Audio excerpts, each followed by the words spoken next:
자, 말씀드렸던 대로 5강입니다. 예수 그리스도의 족보 제3기의 인물.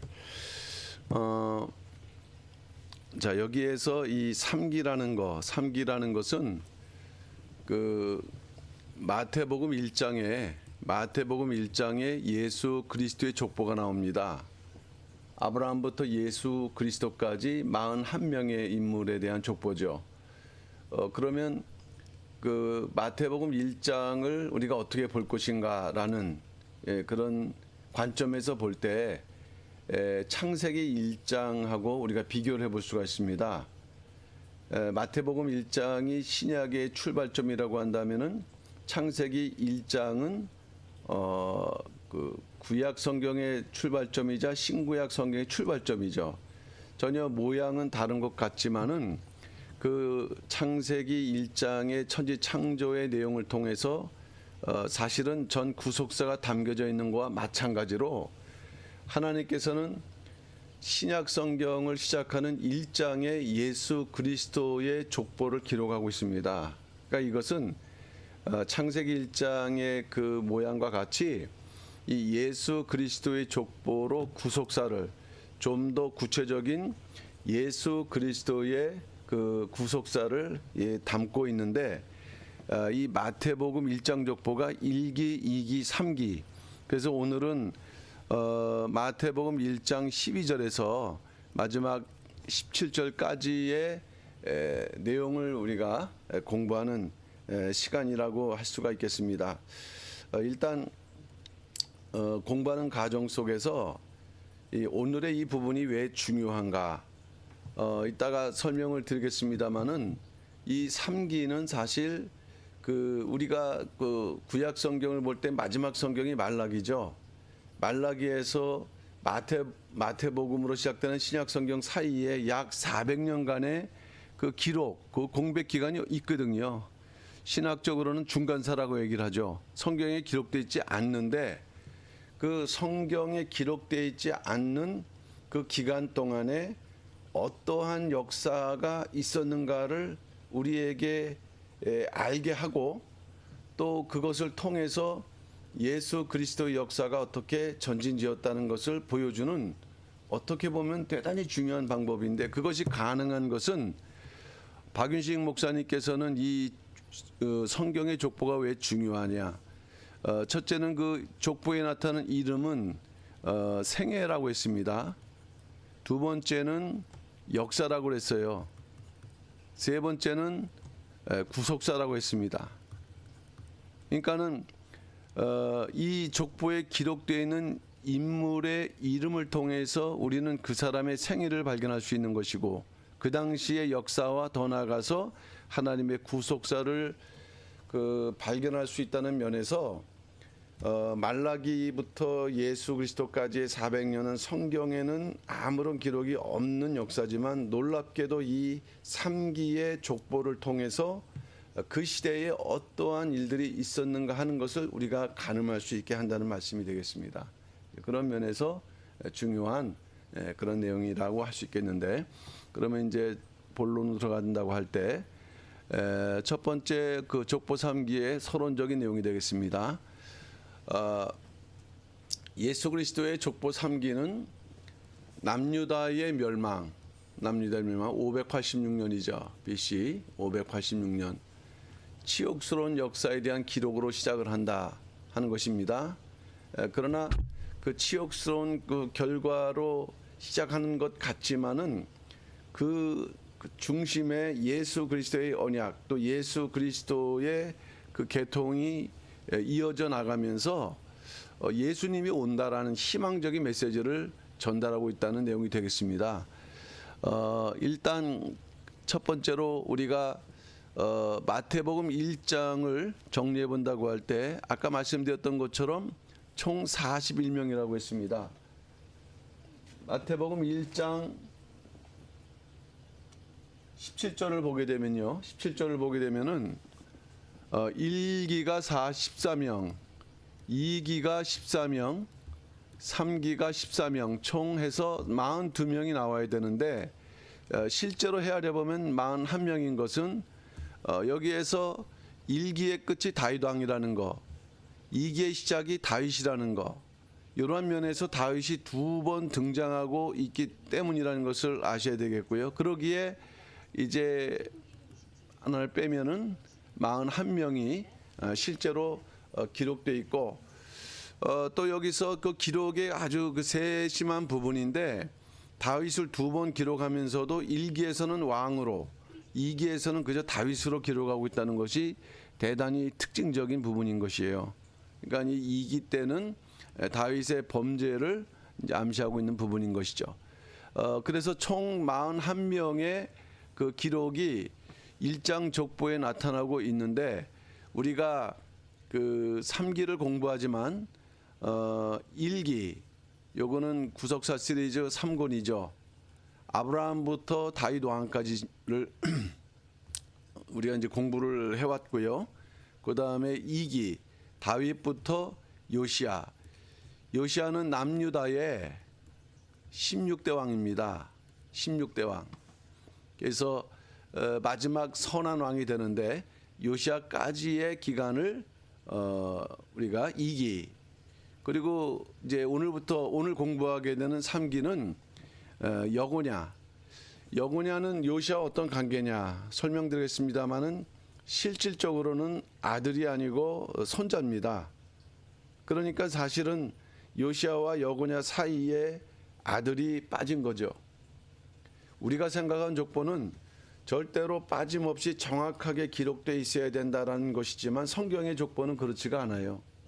성경은 하나님의 뜻과 관계없는 사람들을 뺨으로 인해서, 언약과 관계없는 사람들을 뺨으로 인해서 어떤 중요한 교훈을 주고 있는데, 여기에 요시와 여고냐 사이에 공백이 있다는 거, 그리고 여고냐부터 시작을 해서 예수님까지 14명, 이것이 3기가 된다는 말씀이고요. 그러니까 요때가 여고냐는 제2차 BC 597년 2차 포로기한 때 그 잡혀간 왕이죠.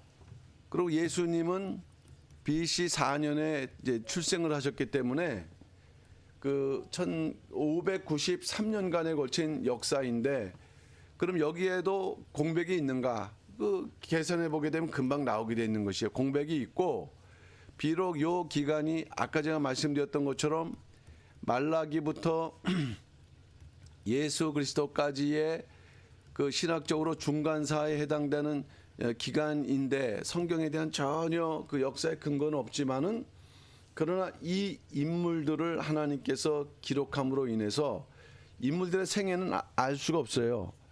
그러나 이 인물들의 이름, 성령의 영감을 통해서 이 인물들의 이름을 통해서 그 당시 시대나 또는 그 하나님께서 원하시는 구속사의 뜻을 알 수 있게 하신다. 그럼 우리가 3기를 공부한다는 것은 이러한 인물들 또는 연관된 역사도 마찬가지겠습니다만은, 그러한 인물들의 의미를 살펴보면서 그것을 이제 하나의 맥락으로 쭉 이어나가게 되는 것이죠. 그러다 보면은 이 시대의 상황과 성경적 상황과 또 하나님의 그러한 뜻, 이런 부분들을 우리는 발견할 수가 있게 되는 것입니다. 자, 그러면 족보 3기의 중요 인물들, 족보 3기의 중요 인물들은 누가 있는가? 왜냐하면은 3기에는 성경에 기록되어 있는 인물과 그저 이름만 기록되어 있는 인물, 이렇게 나눌 수가 있거든요. 3기 중에서 구약 성경에 기록되어 있는 그러한 인물이 있다면은 세 인물입니다. 여고냐, 여호야긴이죠. 그러니까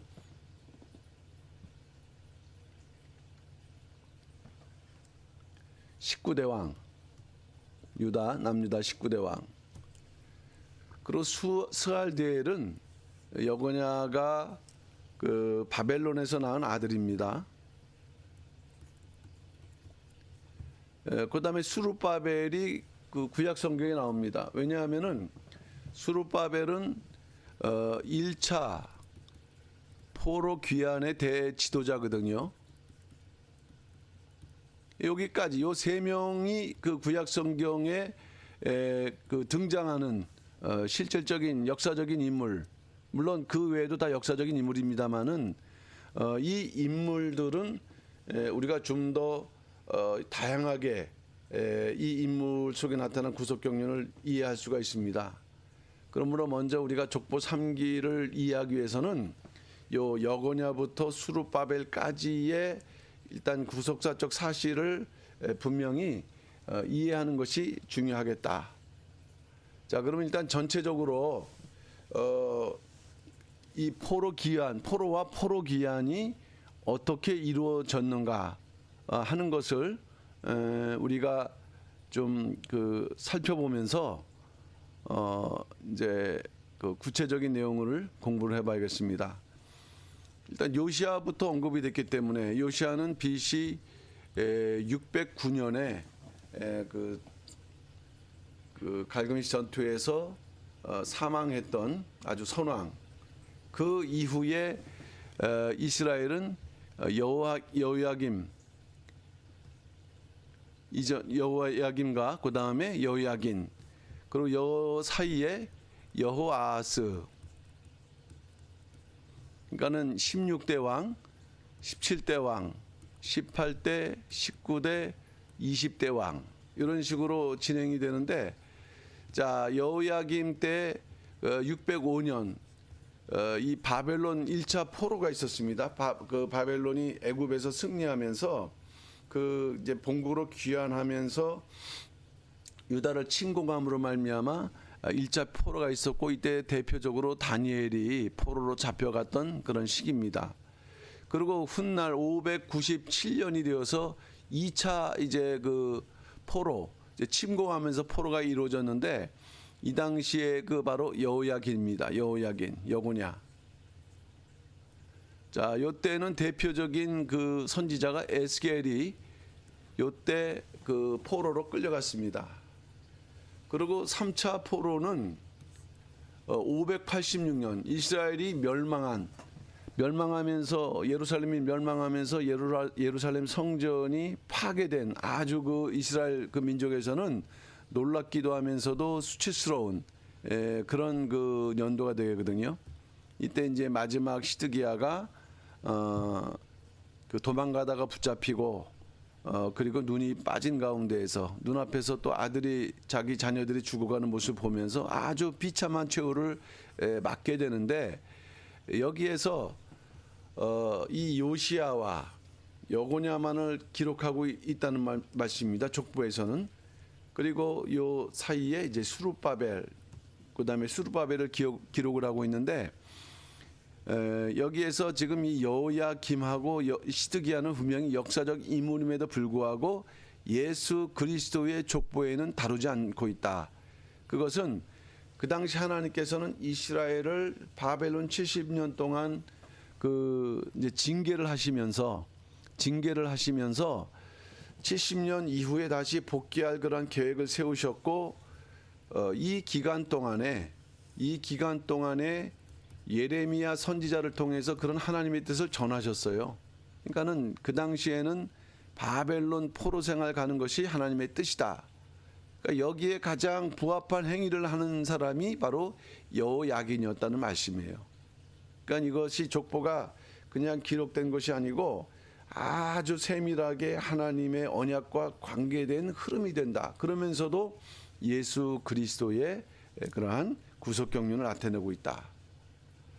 그러면서 이제 1차 기한이 70년이 차면서 537년 BC 537년에 1차 기한이 이루어졌고 458년에 2차 기한이 이루어졌는데, 요 1차 기한이 바로 수룹바벨입니다.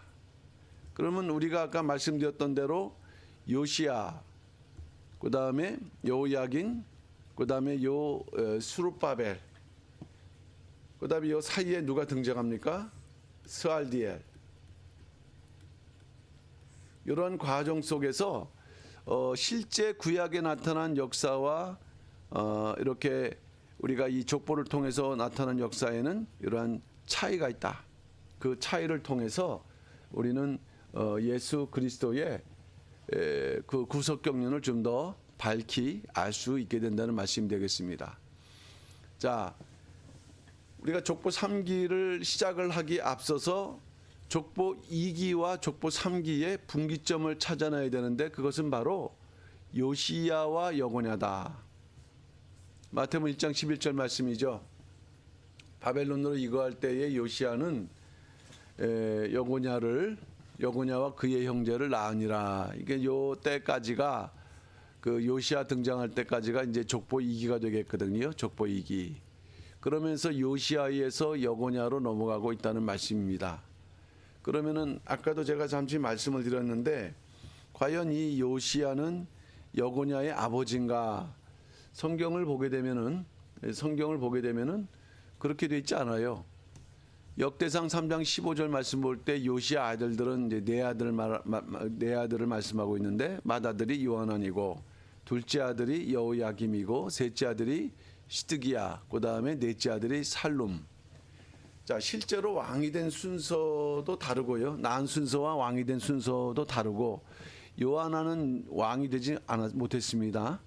자, 그런데 실제로 그 요시야가 왕이 된 그 요시야를 이어서 왕이 된 그 인물은 바로 누구냐면은 요 살룸입니다. 넷째 아들.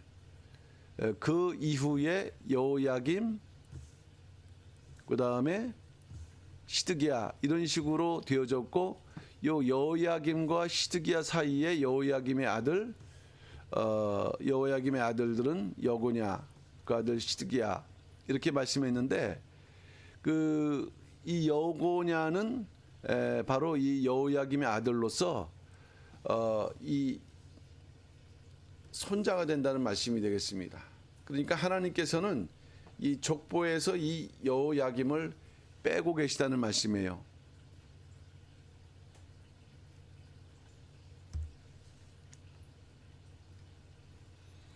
자, 이것을 이렇게 도표로 우리가 이제 보시게 되면은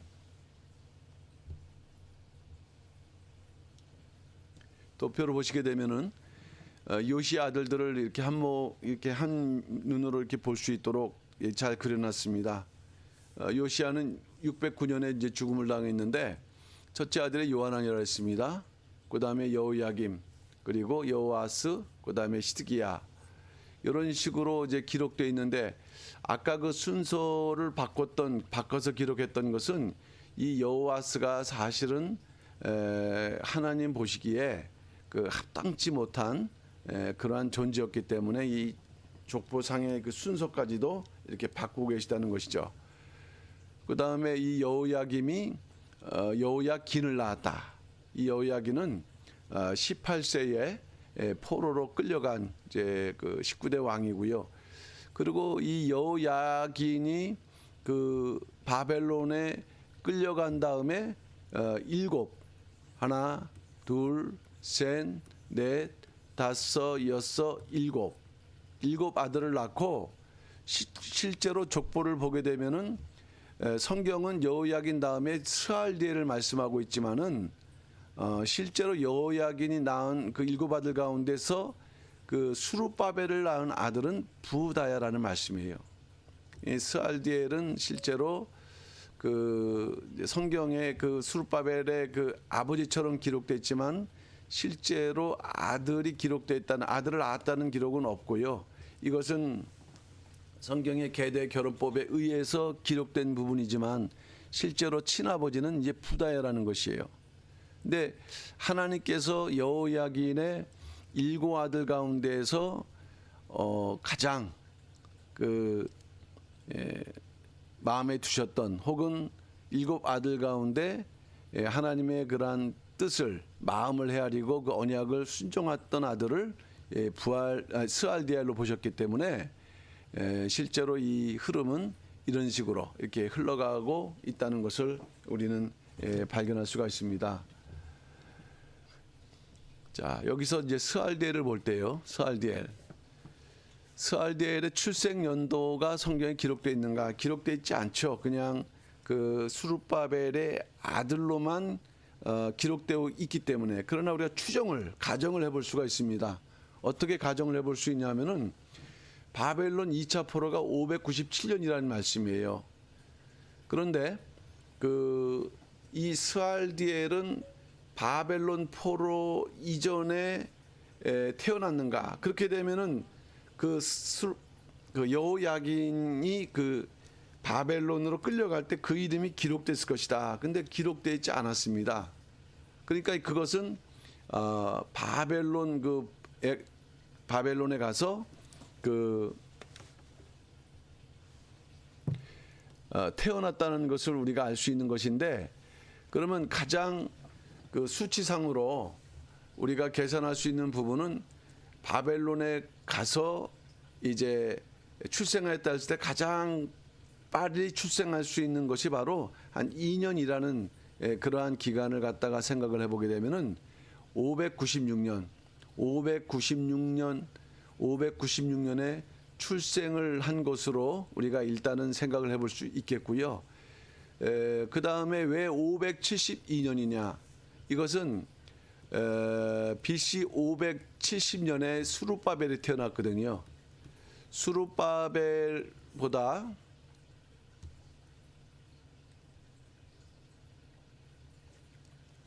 이 수룹바벨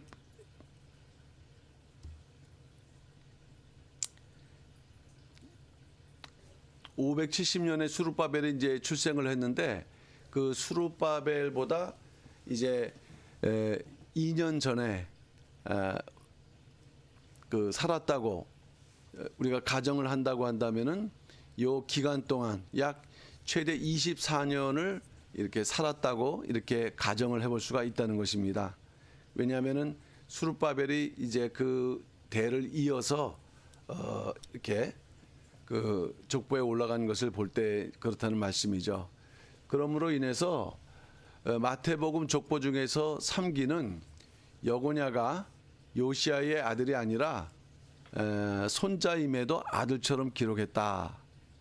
성경을 보게 되면은 이 수룹바벨을 스알디엘의 아들처럼 기록한 내용들이 이제 많이 나타나 있는데, 이것이 바로 그 족보 3기의 성격을 이해하는 그런 핵심적인 내용이라고 할 수가 있겠습니다. 자, 그러면 이제 두 번째로 볼 때 족보 3기의 인물들과 구속사적 교훈입니다. 족보 3기의 인물들과 구속사적 교훈. 그 14명의 그러한 그 인물들을 우리가 하나씩 살펴보면서 과연 그 인물들 속에 담겨져 있는 내용들이 과연 무엇인가 하는 것을 이제 살펴보는 것이죠. 3기의 첫 번째 인물이 바로 여고냐가 되겠습니다. 여고냐. 말씀드렸던 대로 19대 왕이죠. 여호와께서 세우신다. 자, 근데 실제로 이름과는 달리 이 여호야긴은 여호와께서 보시기에 악을 행했던 인물이었다. 그럼에도 그 아버지 여호야김은 아들의 이름을 지었다고 할 때 이러한 의미를 줬어요. 여호와께서 세우신다. 여호와께서 세우신다. 여호야긴은 히브리어로 예호야킨으로 읽을 수 있는데, 이것을 분석해 보게 되면은 예호바와 킨으로. 근데 이 킨이라는 말, 이것은 바로 쿤인데 세우신다라는 그러한 의미, 세우다라는 의미, 그 외에도 물론 고정한다라든가 경고하다라는 의미가 담겨 있지만은 이렇게 세우신다는 의미가 이제 담겨 있는 인물입니다. 자, 그런데 이 여호야긴은 악환왕이었고 18세 때 왕이 되어서 그 3개월 10일 동안 통치하다가, 그러니까 18세 왕이 되어서 3개월 10일을 통치했다. 그것을 볼 때 얼마나 이 어리고 또 그러면서도 어림에도 불구하고 하나님의 말씀을 모르거나 순종하지 않았던 그런 왕이었음에도 불구하고 이 왕을 하나님께서 인정하신 것은 하나, 바벨론 왕에게 나아갔다. 성경은 이것이 그 스스로 한 것인지 아니면은 또 어쩔 수 없이 한 것인지는 그 자세히 기록하고 있진 않아요. 그렇지만 이 행위 자체는 하나님께서 예레미야 선지자를 통해서 명령하셨던 그러한 부분이 됐는데, 이 여호야긴은 그 하나님의 명령을 순종했던 유일한 왕이었다는 것입니다. 이러한 순종의 결과가 성경에 그대로 나타나고 있어요. 그것은 바로 그 37년 만에 지위가 회복되는 것인데 여호야긴은 포로로 끌려간 지 37년 만에 지위가 회복되었다. 왕하 25장 27절 말씀을 읽어보게 되면은 유다 왕 여호야긴이 사로잡혀간 지 37년 곧 바벨론 왕 에윌 무로닥 즉위한 원년 12월 27일에 유다 왕 여호야긴을 옥에서 내어놓아 그 머리를 들게 하고, 그러니까 참으로 이것이 그 역대하의 그 마지막 부분에 왕하의 마지막 부분에 이렇게 기록되어 있으면서 뭔가 이 여호야긴이 그 하나님의 순종한 것에 대한 보답이고, 더 나아가서 이 여호야긴의 그 지위 회복을 통해서 앞으로 이스라엘 백성들이 이렇게 회복될 거라는 어떤 그러한 메시지를 주고 있다는 것입니다. 그러니까 다른 그 사람들에 비해서 이 특별히 여호야긴은 이러한 그 혜택을 받았다는 것이에요. 오히려 예레미야가 예언한 것처럼 바벨론에 항복한 자들은 살고 그 다음에 저항한 자들은 죽임을 당할 것이라는 거, 그리고 더 나아가서 그 여기에 기록된 것처럼 반드시 하나님께서 그 회복시켜 주신다. 이스라엘을, 남유다 이스라엘을 회복시켜 주실 거라는 그러한 소망이 여기 담겨져 있는데, 자 근데 우리가 여기서 한 가지 생각해야 될 부분은 그냥 그 이스라엘 그 여호야긴 왕이 순종해서 그 바벨론에 끌려간 것 한 가지만으로 이러한 하나님의 그러한 은혜를 입혀 주셨을까? 이후에 이제 우리가 그의 생애를 볼 때 그 여호야긴이 그 회개할 수 있는 그런 근거를 찾아볼 수가 있다는 것이에요. 그는 37년 동안 있었으면서 많은 것을 보게 되었겠죠. 포로 이전과 이후 왕으로서의 3개월의 기간이지만은 또 포로 이후에 그 자기의 그런 처지뿐만 아니라 이스라엘 백성들의 모든 포로 생활을 이렇게 보면서 이제 많은 것을 깨달을 것입니다. 그러니까 그 중에 중심된 것은 여호야긴의 회개다. 그러니까 뭔가 하나님을 잘 믿지 못하고 그런 말씀에 순종하지 못하면 또 왕으로서 올바로 그것을 시행하지 못했던 것에 대한, 그 다음에 더 나아가서 바벨론 포로 생활하는 그 유다 그 백성들에 대한 어떤 그 안타까움, 그 3년 오래된 기간인데 이 37년 동안 어느 순간에 그의 회개가 하나님께 상달됨으로 인해서 하나님께서 그를 이제 회복시켜 주셨다라는 것을 이렇게 보여주면서 이것은 개인의 회개와 개인의 어떤 회복만이 아니라 유다의 회개, 그리고 끝까지 참고 기다릴 때 예레미야 선지자가 그 말씀했던 70년 그 바벨론 그 포로의 그 회복이 이루어질 거라는 그런 암시를 주는 사건이 된 말씀이 되겠습니다. 그러면 두 번째로 이제 스알디엘인데, 이 스알디엘은 여호야긴의 그 맏아들이죠. 그러면서도 예수 그리스도 족보 두 번째 인물이에요. 뜻은 뭐냐? 내가 하나님께 간구했다. 이렇게 보시면 돼요. 여호야긴이 아들을 낳으면서 이름을 지을 때 우리가 보통 그 자식의 이름을 지을 때 그 부모가 짓지 않습니까?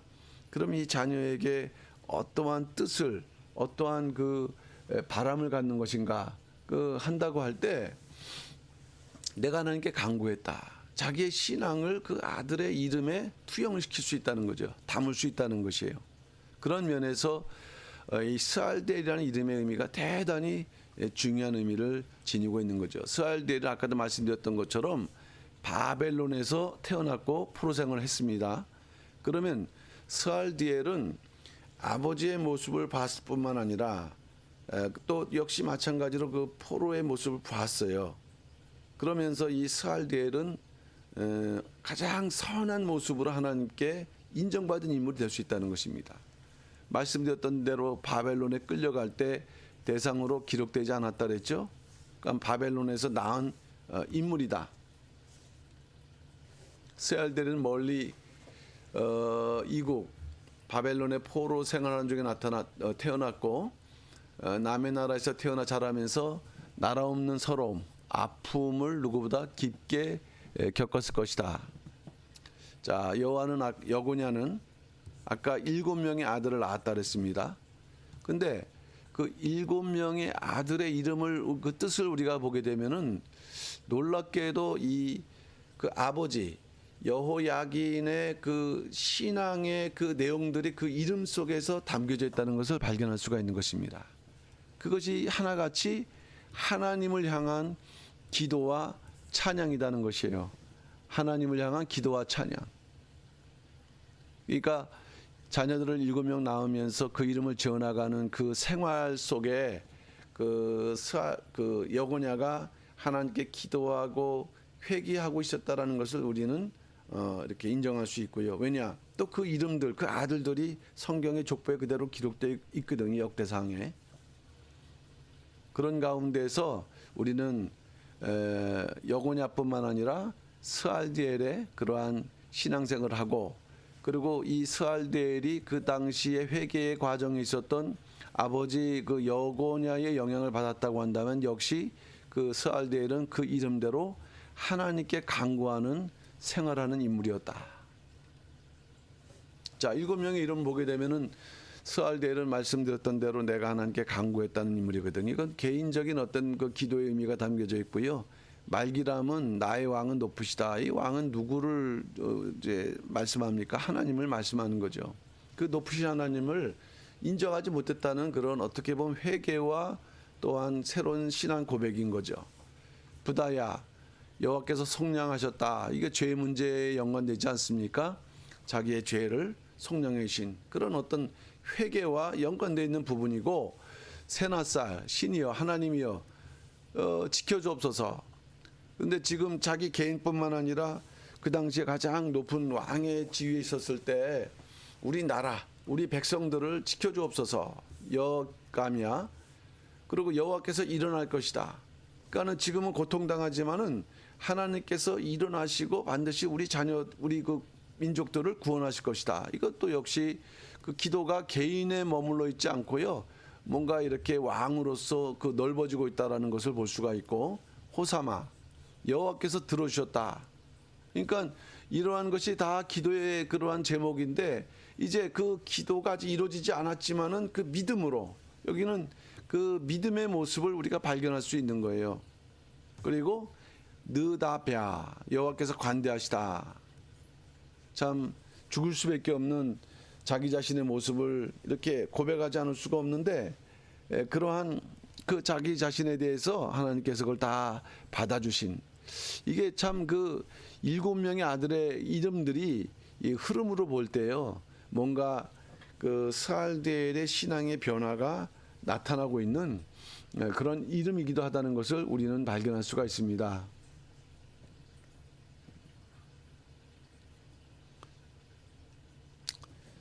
자, 그러면서 이제 이 스알디엘 그 후계자가 바로 수룹바벨이 되는데, 예수 그리스도의 족보에는 스알디엘은 수룹바벨을 낳고 이렇게 이제 기록을 하고 있습니다.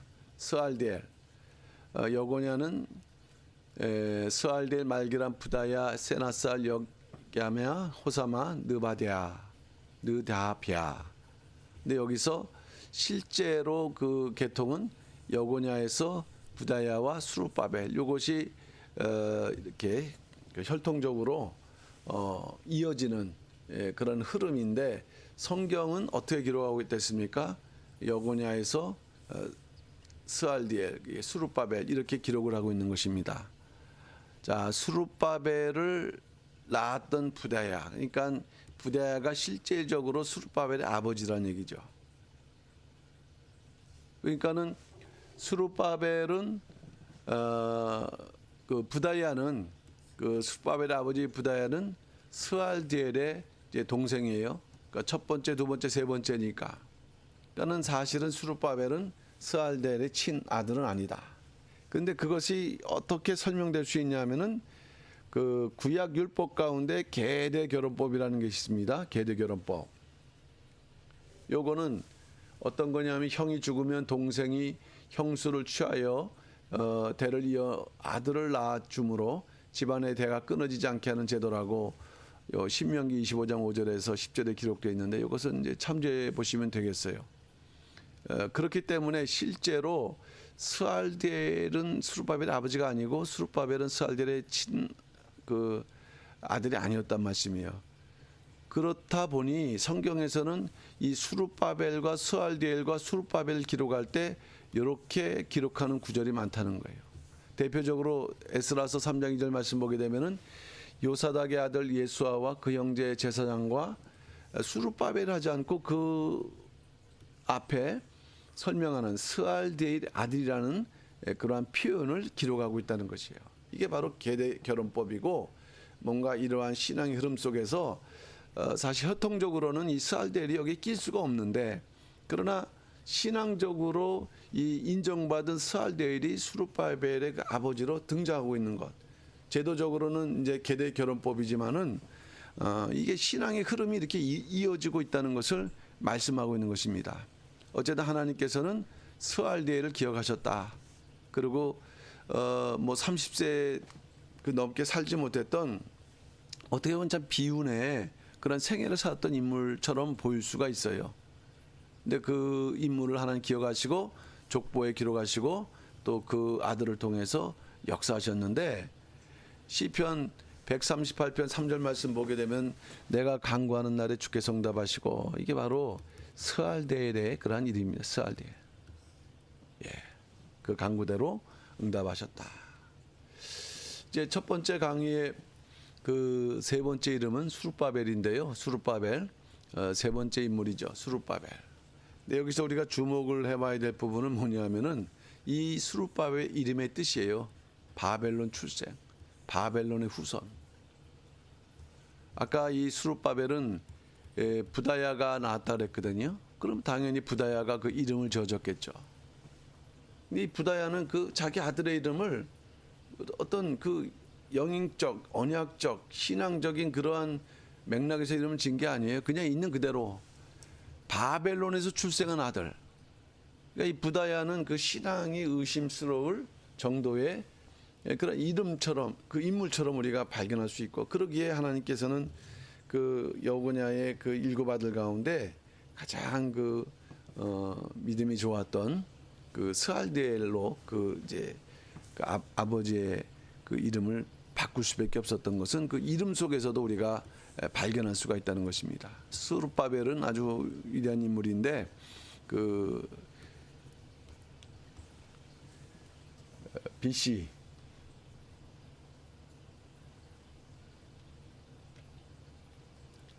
그 제1차 바벨론 그 포로의 그 지도자로서 등장하고 있는 것이죠. 하나님께서는 이스라엘 백성이 바벨론 포로에서 70년 만에 돌아올 것을 약속을 하셨을 때 예레미야 25장 11절 말씀 보게 되면은 이 온 땅이 황폐하여 놀램이 될 것이며 이 나라들은 70년 동안 바벨론을 섬기리라 이렇게 이제 말씀하면서 이 70년 만에 그 바벨론 돌아올 때 이 스룹바벨은 그 지도자가 되는 것입니다. 538년에 고레스의 칙령, 이 고레스가 이방 왕인데요. 메데바사 이방 왕인데 그 성경을 보게 되면은 그 하나님께서는 이 고레스를 메시아로 이렇게 마치 메시아 같은 인물로서 기록을 하고 이사야서에서 그래서 이 고레스가 칙령을 선포하면서 예루살렘의 성전을 지을 것을 칙령을 선포했고 성전을 짓기 위해서 1차 바벨론 포로 기한이 이루어지는 것이죠. 그것이 그 다음에죠. 아주 긴박하게 이루어지고 있는데 1차 바벨론 포로 기한. 그리고 오자마자 시작된 게 BC 536년 성전 재건이 이제 시작이 되었다는 말씀입니다. 특별히 1차 포로 기한 때는 기한자의 수가 기록됐는데 49897 49,897명이고 이들 대표하는 지도자가 11명이었는데 그 중에 가장 먼저 나오는 인물이 스룹바벨이었다. 그러니까 어떻게 보면은 왕족이죠. 왕족이고 당시 귀환의 최고 지도자로서 총독으로서 이제 그 인물들을 이끌고 왔다는 것입니다.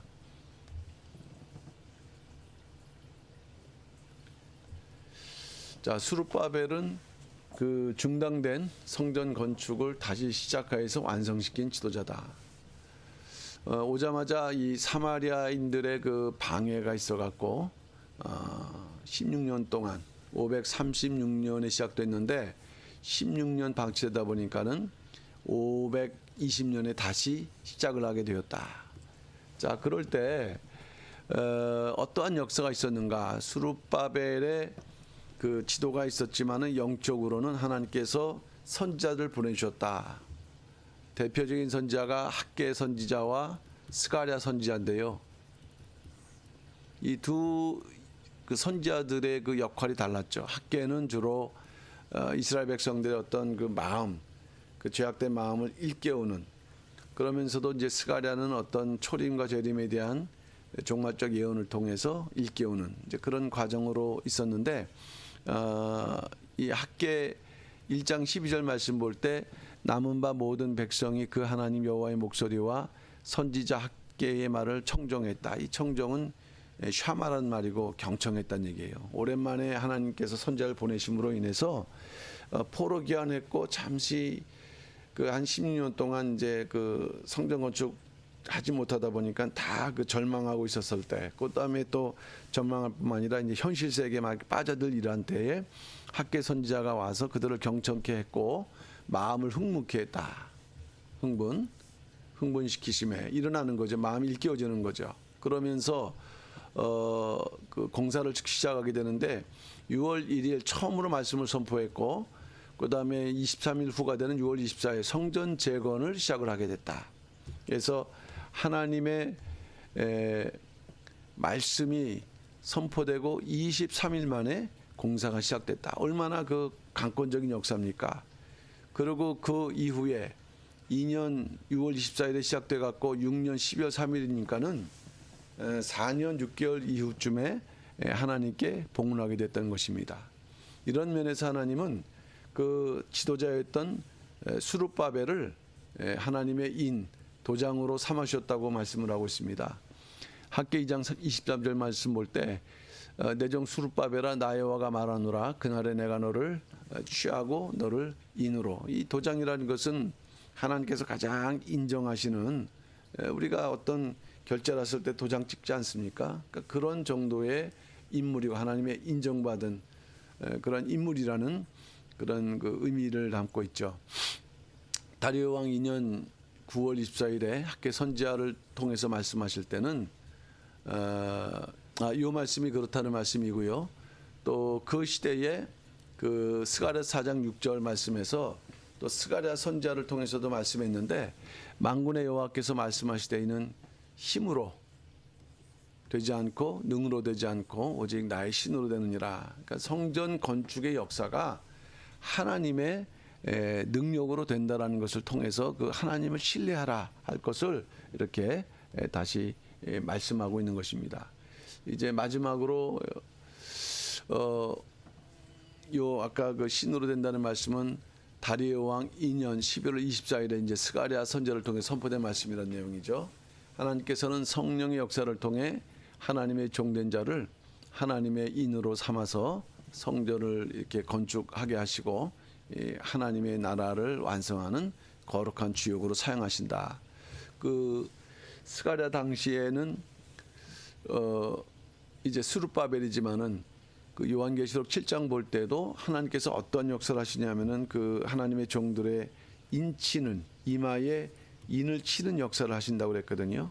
인을 친다. 그러니까 구별해서 하나님 역사를 하게 하고 구원하시는, 그렇기 때문에 이러한 구원 역사 속에서 그 하나님의 그 말씀에 온전히 순종하는 백성들만이 하나님의 거룩한 구속사의 주역, 그 인침을 받는 주역이 된다는 것을 우리에게 교훈을 하고 있습니다.